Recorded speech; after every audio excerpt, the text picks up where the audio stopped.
Сәлем достар, асық арнасына қош келдіңіздер. Ілмекті жылан, ол өзіне қауіп төндіретін жыртқыш жануарларды кездестірген кезде өтірік өлген секілді кейіп танытады. Басында іш жағына бұралып, жаны шығып жатқандай түр білдіреді. Кейін аузын ашып, тілін салақтатып, сасып, шіріп жатқан өліктің иісін шығарады. Ол көмектеспесе, қызыл егін тістеп, қан шығарады екен.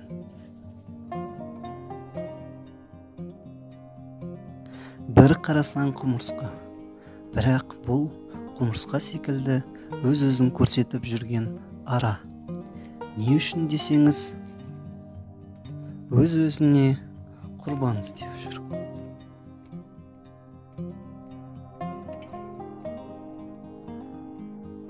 Ал бұл қоңыз өз үнінде жатып ап, жақында жүрген құмырсқалар оның басын басып кеткен кезде шабуыл жасайды.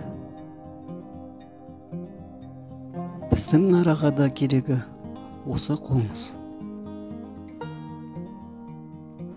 Қоңыз тағы да бір құрбаным келді дегенде, ара екі тісінің арасынан өтіп кетіп, оның жұмсақ денесіне шабуыл жасайды.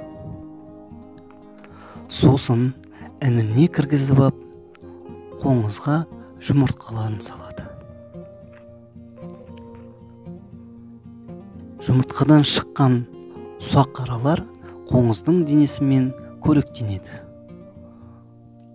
Оларға ешкім кедергі келтірмесін деп, іннің бетін арағына жауып кетеді.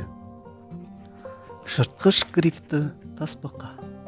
Ол өте үлкен және ақырын қозғалатын болғандықтан, балық аулаудың өте ерекше әдісін қолданады. Аузын үлкейтіп ашып, құрт тәрізді тілін жыбырлатып, ал балықтар оны бір үңгірдегі құрт деп жақындап келгенде, грифті тасбақа мықты жағымен балықты ұстап алады. Достар, каналға тіркеліп, лайк басуды ұмытпаңыздар.